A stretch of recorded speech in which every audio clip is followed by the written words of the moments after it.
एक राज्य का राजा बड़ा परेशान था। उसके ऊपर बहुत सारी जिम्मेदारियां थीं। अपनी जिम्मेदारी के कारण वह दुखी रहता। उसके जीवन में एक पल का सुख नहीं था। वह अपने जीवन में बस सुख चाहता था। वह बेकार की झंझट में नहीं पड़ना चाहता था। वह चाहता था कि बिना किसी परेशानी के सब कुछ सही चलता रहे। एक दिन उसके राज्य में गुरु पधारे और गुरु के प्रवचन सुनने के लिए लोगों की भीड़ लगी रहती। तब राजा स्वयं गुरु के पास पहुंचा और कहा, गुरुदेव, क्या आप मेरी एक समस्या का समाधान कर सकते हैं? गुरु ने कहा, यह तो समस्या पर निर्भर करता है, पहले अपनी समस्या तो बताएं। राजा ने कहा, मैं खुलकर जीना चाहता हूं। मैं दबा हुआ हूं इस राजपाट में। मेरे ऊपर बहुत सारी जिम्मेदारियां हैं, इस कारण मेरे जीवन में सुख नहीं है। अगर यह सब ना होता तो मैं कितना खुश होता, कितना सुखी होता। मुझे कोई ऐसा मार्ग बताएं कि मैं इन सब झंझट से मुक्त हो सकूं। गुरु मुस्कुराए और कहा, यह तो बहुत आसान है। इसका एक ही उपाय है और ज्यादातर लोग इसी उपाय को अपनाते हैं। आप भी अपना लीजिए। राजा ने कहा, गुरुदेव जल्दी बताएं क्या उपाय है। गुरु ने कहा, तुम अपना राजपाट मुझे देकर अपनी जिम्मेदारियों से मुक्त हो जाओ और चले जाओ यहां से अपना सुखी जीवन जीने के लिए। तुम आजाद हो जाओ। राजा ने कहा, पर गुरुदेव, मेरी जिम्मेदारियों को जब मुझ जैसा राजा नहीं संभाल पा रहा, तब आप उन जिम्मेदारियों को कैसे निभाएंगे? आपका जीवन भी दुख से भर जाएगा। गुरु ने कहा, कोई बात नहीं, हम दुख उठा लेंगे। राजा अपने राज्य को गुरु को देने के लिए तैयार हो गया। उसने दरबार में सबके समक्ष गुरु का राज्य अभिषेक किया और खुद वह राज्य छोड़कर कहीं चला गया। जाते समय वह अपने साथ कुछ धन लेकर गया था। वह अपने जीवन को निश्चिंतता के साथ काटना चाहता था। किसी चीज का कोई दबाव नहीं, कोई डर नहीं, कोई परेशानी नहीं। उस धन से 1 वर्ष तक उस राजा का हिसाब किताब ठीक चलता रहा, पर धीरे धीरे धन खत्म होने लगा। अब राजा को परेशानी और चिंता होने लगी कि आने वाले समय में वह कैसे जीवन व्यतीत करेगा। तब उसने बचे हुए धन से कुछ व्यापार आरंभ करने की सोची। उसने एक छोटा सा व्यापार आरंभ किया, पर उस व्यापार ने उस राजा को इतना घाटा दिया कि जो धन 5 महीने में खर्च होता वह 1 महीने में ही खर्च हो गया और राजा के ऊपर कर्जा भी हो गया। कर्ज में उसका सब कुछ बिक गया और वह सड़क पर आ गया। इतने दुखों को देखकर वह चिल्लाता कि यह दुख मेरा पीछा क्यों नहीं छोड़ रहे। उसके पास खाने के लिए भी पैसे नहीं थे। एक रात वह भूख से तड़प रहा था। तभी वहां एक राज्य की राजकुमारी गुजरी। राजकुमारी ने जब उस राजा को भूख से तड़पते हुए देखा तो उस पर राजकुमारी को बहुत दया आई। राजकुमारी ने उस राजा को भोजन कराया और पूछा कि आप कौन हैं। राजा ने अपने बारे में उसे कुछ नहीं बताया, पर राजकुमारी को वह राजा बहुत पसंद आ गया था। तब उसने कहा, मैं आपको पसंद करती हूं। अगर आप चाहें तो हम विवाह कर सकते हैं। मेरे पिता के बाद आप ही हमारे राज्य के राजा होंगे। राजा को लगा कि यह अपना जीवन सुधारने का एक बहुत अच्छा अवसर है। इसके बाद जीवन बहुत आराम से गुजरेगा। तो राजा ने हां कर दी। दोनों का विवाह हो गया।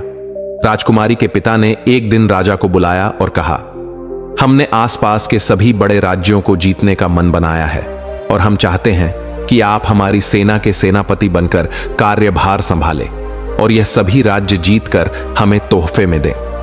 यह सुनते ही राजा परेशान हो गया। अच्छा खासा बिना मेहनत के बिना कुछ करे ही जीवन चल रहा था, लेकिन राजा ना नहीं कर सकता था और ना ही वहां से भाग सकता था। पर एक रात राजा को मौका मिल गया और वह युद्ध शुरू होने से 2 दिन पहले ही रात को महल से निकल गया।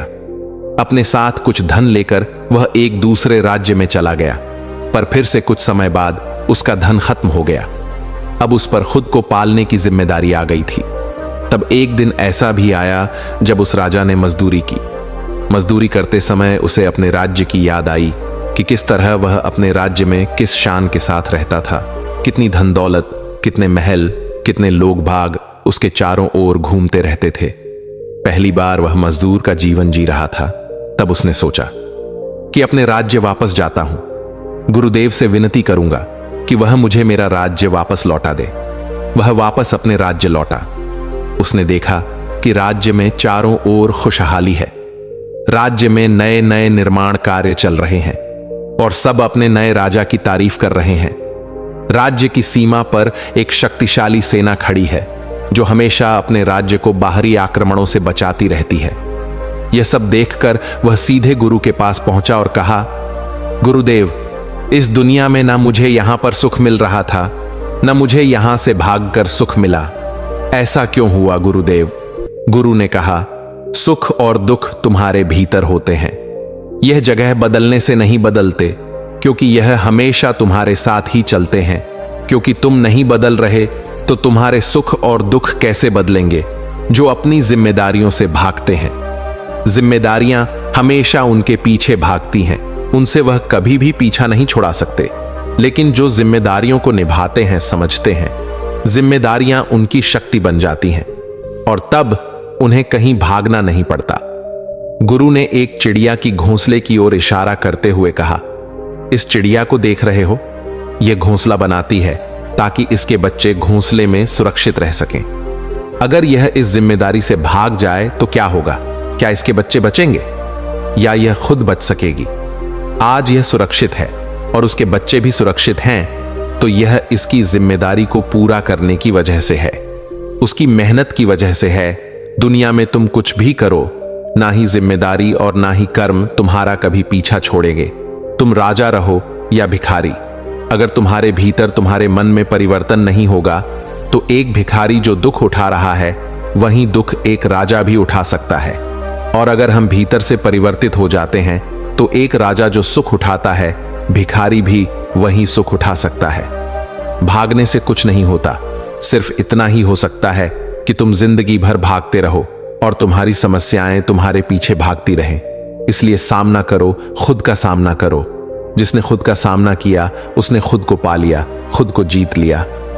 गुरु की बात सुनकर राजा को बात समझ आई और उसने कहा, आप सत्य कहते हैं, इतना भागते हुए भी मैंने कभी अपने आप को मुक्त महसूस नहीं किया।